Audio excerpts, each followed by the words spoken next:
Bien, segundo fragmento de clase 6. Estábamos diciendo algo vinculado con el rol del Estado para tratar de morigerar la tendencia del mercado a hacer esa especie de pecera, ¿no? Una pecera en la cual los peces de diferente tamaño nadan hasta que con el correr de los días los más grandes se van comiendo los más chicos. Por eso el Estado dispone de una serie de herramientas para tratar de evitar eso. Las herramientas que plantean los autores son, en primer lugar, el sistema impositivo. En segundo lugar, lo que podríamos llamar las transferencias, o sea, con lo que recauda el sistema impositivo son los impuestos. En segundo lugar, con ese dinero que recauda, realiza transferencias. ¿Transferencias a quién? A los peces más chicos, a los factores productivos, a los trabajadores desocupados, paga jubilaciones y paga pensiones, o incluso puede hacer intervenciones directas en la economía, ¿no? Impositivos, transferencias o intervenciones directas en la economía o en algún sector de la economía. Quiero que hablemos un poco ahora del sistema impositivo, ¿no? De los impuestos. ¿Qué implican los impuestos, no? Los impuestos son algo bastante viejo.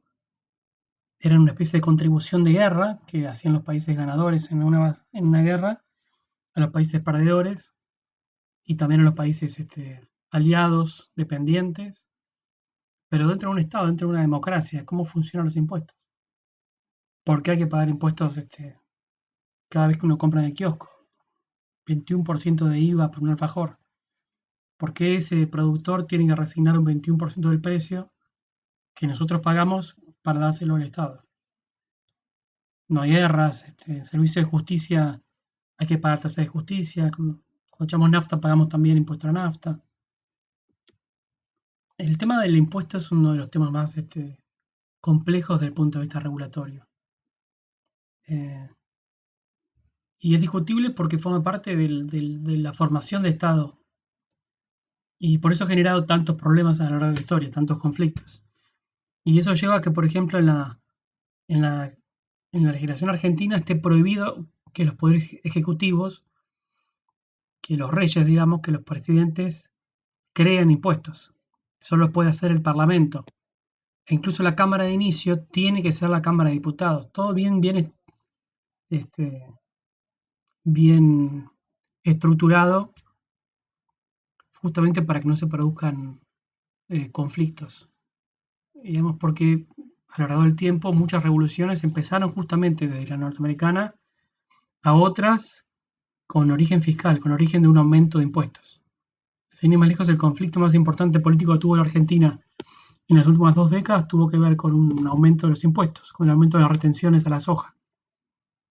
Lo que había pasado es que de repente la soja había subido al doble de precio, de $300, había subido a 600 y el Estado quiso tratar de traer una parte de esa renta extraordinaria que no dependía de los costos del productor, porque era una cuestión de que el precio internacional había subido 300 a 600 en relativamente poco tiempo. Así es que el Estado dijo, bueno, quiere una parte de eso, y bueno, se armó lo que se armó, corte de rutas y todo eso, y se terminó resolviendo en el Parlamento. El argumento del Estado era que la plata iba para transferencias, iba para gastos vinculados con asistencia social, para hospitales, etc. En cambio, los productores decían que la mejor garantía de que esa plata se iba a usar bien la iban a llevar adelante ellos mismos, que son los que generan la riqueza. Es que esa plata se iba a gastar en el interior, se iba a gastar en los pueblos del interior. Un argumento bastante fisiócrata, si uno se pone a pensar. La plata de la cosecha se iba a distribuir, pero bajo la decisión de quienes tomaban, de los que aportaban ese producto neto, esa cosecha récord. Nadie mejor que ellos para resolver qué se podía hacer con eso. En definitiva, eso iba a ser distribuido de forma privada, por fuera del Estado. En definitiva, lo que les cuento se puede resumir en una especie de disputa por lo que se llama la equidad, por darle a cada uno lo que le corresponde. Pero por lo visto, desde posiciones bien opuestas. Naturalmente que los impuestos, como uno de los grandes elementos de intervención del Estado, no es el único. Y también podemos reconocer que la regulación en sí misma, la regulación como una forma de dirigir conductas, de gobernar la población, genera efectos de forma indirecta sobre la actividad económica, directa o indirecta. Por ejemplo, a través de la fijación de salarios mínimos o las leyes que establecen cómo deben ser los alquileres, o la propiedad horizontal, la ley de propiedad horizontal que fija un plazo mínimo de los alquileres, o controles de precios para los productos de primera necesidad, o los requisitos de etiquetado de un producto que tiene que decir cuánto pesa, la composición, las calorías, etcétera. Todo eso es regulación del Estado que le quita libertad al productor, pero todo va en el sentido de que el mercado funcione de manera correcta, que no haya una voluntad viciada de parte de los consumidores a la hora de comprar. Así que por un lado tenemos intervención del Estado para regular la competencia, leyes específicas de defensa de la competencia, y por otro lado tenemos mucha legislación que, por ejemplo, regula la relación entre el productor y el consumidor. Eh, También todo esto que estamos diciendo, uno no puede dejar de pensar que es un tipo de intervención gubernamental, legal, de carácter histórico, que cada sociedad acepta niveles de intervención del Estado mayores, eh, y porque eso va conformando un tipo de sociedad. Sin ir más lejos, el tema de la cuarentena y la pandemia, hay países en los cuales la cuarentena no es obligatoria. No es obligatoria porque los países, las culturas y las sociedades y los pueblos no están acostumbrados a que el Estado les diga lo que tienen que hacer. No les parece bien que el gobierno les diga quédense en su casa un mes entero. Les parece que eso es un vulneramiento de su propia libertad individual. A pesar que puede ser que entiendan que hay un interés público detrás, pero casos como el de Japón, como el de Suecia, incluso en Alemania, hay un componente voluntario que te recomienda el Estado hacer algo, pero no te obliga. Los países latinos tenemos una formación de unos presidencialismos mucho más fuertes y hasta la gente ve favorablemente un presidente con cierta dosis de autoritarismo. No por nada somos los países que tuvieron muchas dictaduras militares, que no se hubieran podido sostener si no hubieran tenido una mínima base de apoyo social. Bien, ahora a mí me gustaría decir algo respecto de esta forma de intervenir en la sociedad, en la población, en la forma de gobierno.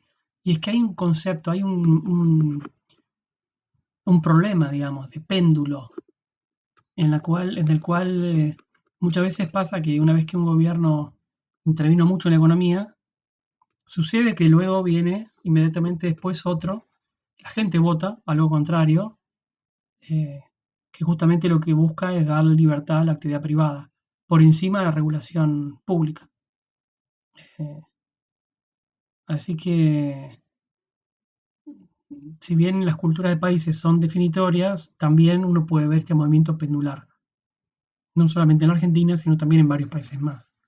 No es casual de que en Estados Unidos tuvieron primer presidente de color, Barack Obama, inmediatamente después eligen a un presidente racista, digamos. A ver, el texto de Mochoni Becker, en este punto, lo que me gustaría resaltar de lo que dice es que esta función reguladora por parte del Estado, dirigida hacia regular la relación con el consumidor, regular la competencia, los monopolios, tiene que ver con la transparencia y, y creció mucho durante el siglo XX, justificó, digamos, nuestro rol como abogados legisladores, eh, y que además de tener un rol de, digamos, fijarle límites al mercado, lograr mantener su función virtuosa, pero limitar la función disvaliosa, también la, la regulación del Estado tiene por fin la estabilización de la economía. No solamente darle contornos provechosos, evitar, por ejemplo, que trabajen chicos de 5 años, o que pongan un edificio en el medio de la calle, sino también estabilizar la economía. Es un elemento importante que me gustaría que rescaten. ¿Qué quiere decir con esto? Que ya no queremos poner la actividad económica dentro de una huella, sino que lo que nos interesa es evitar que tenga altibajos demasiado pronunciados, que sea más estable, más sana. ¿Eh? Y que en caso de que finalmente se produzca una crisis, que vía regulación poder colaborar para que salga de esa crisis lo más rápido posible. El Banco Central es un elemento central de este criterio regulador vinculado con las crisis y con el evitar la profundización de algún esquema de recesión o un mercado que funcione de forma defectuosa. El Banco Central tiene por función lo que se llama política monetaria, entre otras, ¿no? Pero política monetaria. Vamos a verlo en la bolilla específica. ¿Qué quiere decir esto? Que tiene como rol administrar el valor de la moneda. Y eso lo hace jugando, básicamente, muy sencillo, a partir del juego de abundancia y escasez de moneda, logrando que la moneda tenga un valor estable, con efectos obviamente sobre la inflación. Vamos a ver en bolilla específica sobre inflación, pero administrando la escasez y la abundancia de moneda para lograr un equilibrio entre la cantidad de cosas para comprar y la cantidad de moneda para comprarlo. Y eso tiene que ver con imprimir billetes y sobre todo con regular tasas de interés y el crédito. Después vamos a aplicar esto con más profundidad en clases posteriores. Pero quédense con eso que le acabo de decir. Naturalmente, muchos economistas, lo que estoy diciendo, no van a estar de acuerdo porque piensan que de las crisis se sale con más mercado, se sale con menos regulación. Es más, que las crisis son producto del exceso de regulación. ¿Eh? Esto es una discusión propia del siglo XX, eh, tuvo expresiones de todo tipo, y acá el que tenemos como exponente, y vamos a tener una clase específica sobre él, es un economista británico llamado Keynes, con K, K-Y, Keynes. Es muy importante este economista el rol que tuvo fundamental en la crisis del 30 fue plantear que el Estado debía ser quien colabore para que se restablezca un circuito virtuoso económico y deje atrás una crisis que era muy, pero muy profunda, con seguros de desempleo, con programas de obras públicas, que pudieran emplear a toda la gente que estuviera sin trabajo, y esa gente sin trabajo lo que iba a hacer era salir a gastar la plata que recibió de sueldo y reactivar de vuelta la economía vía su propio consumo. Por lo cual lo que ven es que esta dinámica también de interés público, interés privado, es una dinámica muy, muy derivada del ciclo económico. Si el ciclo económico, si la actividad económica funciona bien, probablemente tengamos más mercado.